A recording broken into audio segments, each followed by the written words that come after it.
दुर्गा सप्तशती के 11वें अध्याय में देवताओं का देवी की स्तुति करना और देवी का देवताओं को वरदान देने का वर्णन इस प्रकार है।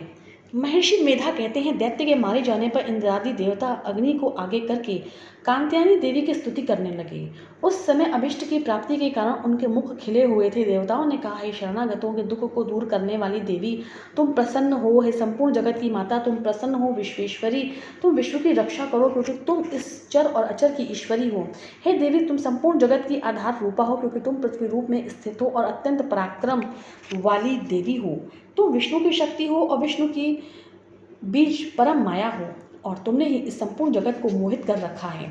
तुम्हारे प्रसन्न होने पर यह पृथ्वी मोक्ष को प्राप्त होती है। हे देवी, संपूर्ण विद्याएं तुम्हारे ही भिन्न भिन्न स्वरूप हैं। इस जगत में जितनी स्त्रियां हैं वह सब तुम्हारी ही मूर्तियां हैं। एकमात्र तुमने ही इस जगत को व्याप्त कर रखा है। तुम्हारी स्तुति किस प्रकार हो सकती है, क्योंकि तुम परम बुद्धि रूप हो और संपूर्ण प्राणी रूप, स्वर्ग और मुक्ति देने वाली हो। अतः इसी रूप में तुम्हारी स्तुति की गई है। तुम्हारी स्तुति के लिए इससे बढ़कर और क्या युक्तियां हो सकती हैं। संपूर्ण जनों के हृदय में बुद्धि रूप होकर निवास करने वाली, स्वर्ग तथा मोक्ष प्रदान करने वाली है नारायणी देवी, तुमको नमस्कार है। कला काष्ठा आदि रूप में अवस्थाओं को परिवर्तन की ओर ले जाने वाली तथा प्राणियों का अंत करने वाली नारायणी देवी, तुमको नमस्कार है। हे नारायणी, संपूर्ण मंगलों के मंगल रूप वाली देवी, हे शिवे, हे संपूर्ण प्रयोजनों को सिद्ध करने वाली, हे शरणागत वत्सला, 3 नेत्रों वाली देवी गौरी, तुम्हें नमस्कार है। सृष्टि, स्थिति तथा संहार की शक्ति भूता सनातनी देवी, गुणों का आधार तथा सर्व सुखमयी नारायणी देवी, तुमको नमस्कार है। शरण में आए हुए शरणागतों, दीन दुखियों की रक्षा में तत्पर, संपूर्ण पीड़ाओं को हरने वाली है नारायणी देवी, तुमको नमस्कार है। नारायणी, तुम ब्रह्माणी का रूप धारण करके हंसों से जुते हुए विमान पर बैठती हो तथा कुशों से अभिमंत्रित जल छिड़कती रहती हो, तुम्हें नमस्कार है। माहेश्वरी रूप से त्रिशूल, चंद्रमा और सर्पों को धारण करने वाली, महावृषभ वाहन वाली नारायणी, तुम्हें नमस्कार है। मोरों और कुक्कुटों से घिरे रहने वाली, महाशक्ति को धारण करने वाली है कौमारी रूप धारणी, निष्पाप नारायणी देवी, तुम्हें नमस्कार है। हे शंख, चक्र, गदा और शारंग, धनुष रूप आयुधों का धारण करने वाली वैष्णवी शक्ति रूपा नारायणी, हम पर प्रसन्न हो, तुम्हें नमस्कार है। दांतों पर पत्नी धारण करने वाली वाराह रूपिणी कल्याणमयी नारायणी, तुम्हें नमस्कार है। उग्र निसृंग रूप से दैत्यों को मारने वाली, त्रिभुवन की रक्षा में संलग्न रहने वाली नारायणी, तुम्हें नमस्कार है। हे मस्तक पर किरीट और हाथ में महावज्र धारण करने वाली, सहस्त्र नेत्रों के कारण उज्ज्वल, वृत्तासुर के प्राण हरने वाली इंद्रिय शक्ति है नारायणी देवी, तुम्हें नमस्कार है। शिव देवती स्वरूप से दैत्यों के महामत को नष्ट करने वाली है, घोर रूप वाली है, महाशब्द वाली है नारायणी देवी, तुम्हें नमस्कार है। दाढ़ों के कारण विकराल मुख वाली, मुंड माला से विभूषित मुंड मर्दिनी चामुंडा रूपा नारायणी, तुम्हें नमस्कार है। हे लक्ष्मी, लज्जा, महाविद्या, श्रद्धा, पुष्टि, स्वदा, ध्रुवा, महारात्रि तथा महाविद्या रूपा नारायणी देवी, तुमको नमस्कार है। मेधा, सरस्वती, सर्वोत्कृष्ट ऐश्वर्य रूपणी पार्वती, महाकाली, नियंता और ईशा रूपणी नारायणी देवी, तुम्हें नमस्कार है। सर्वस्वरूप, सर्वेश्वरी, सर्वशक्ति युक्त देवी, हमारे भय से रक्षा करो, तुम्हें नमस्कार है।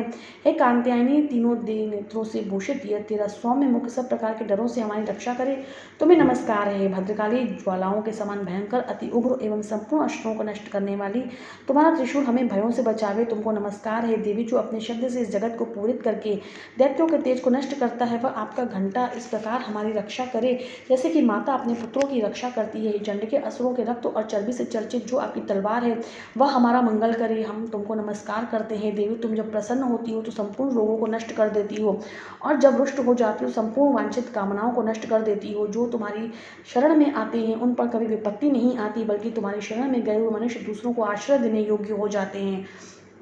अनेक रूपों से बहुत प्रकार की मूर्तियों को धारण करके धर्मद्रोही असुरों का तुमने संहार किया है, वह तुम्हारे सिवा और कौन कर सकता था। चतुर्दश विद्याएं, षट शास्त्र और चारों वेद तुम्हारे ही प्रकाश से प्रकाशित है, उनमें तुम्हारा ही वर्णन है। और जहाँ राक्षस, विषैले सर्प, शत्रुगण है, वहाँ और समुद्र के बीच में तुम साथ रहकर इस विश्व की रक्षा करती हो। वे विश्वेश्वरी, तुम विश्व का पालन करने वाली विश्व रूपा हो, इसलिए संपूर्ण विश्व को धारण करती हो।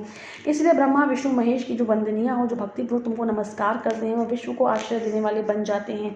हे देवी, तुम प्रसन्न हो और असुरों को मारकर जिस प्रकार हमारी रक्षा की है, ऐसे ही हमारे शत्रुओं से सदैव हमारी रक्षा करती रहो। संपूर्ण जगत के पाप नष्ट कर दो, अपापों तथा उनके फल स्वरूप होने वाली महामारी आदि बड़े बड़े उपद्रवों को तुम शीघ्र ही दूर कर दो।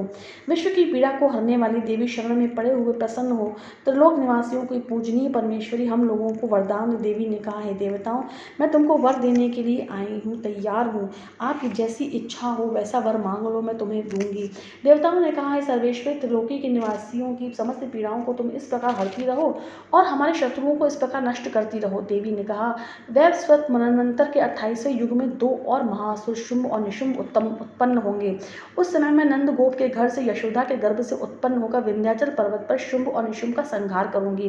फिर अत्यंत भयंकर रूप से पृथ्वी पर अवतीर्ण होकर मैं वैप्रचिति नामक दैनवों का नष्ट करूंगी।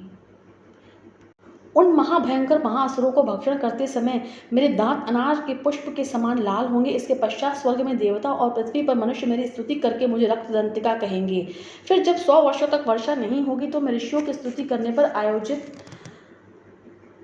नाम से प्रकट होंगी और 100 नेत्रों से ऋषियों की ओर देखूंगी। अतः मनुष्य शताक्षी नाम से मेरा कीर्तन करेंगे।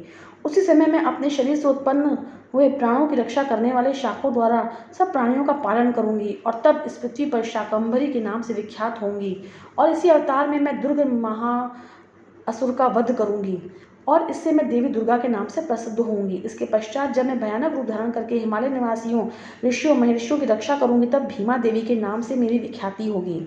और जब फिर अरुण नामक असुर तीनों लोगों को पीड़ित करेगा तब मैं असंख्य भ्रमरों का रूप धारण करके महादैत्य का वध करूंगी। तब स्वर्ग में देवता और मृत्यु लोक में मनुष्य मेरी स्तुति करते हुए मुझे भ्रामरी नाम से पुकारेंगे। इस प्रकार जब जब पृथ्वी राक्षसों से पीड़ित होगी तब तक मैं अवतरित होकर शत्रुओं का नाश अवश्य करूंगी।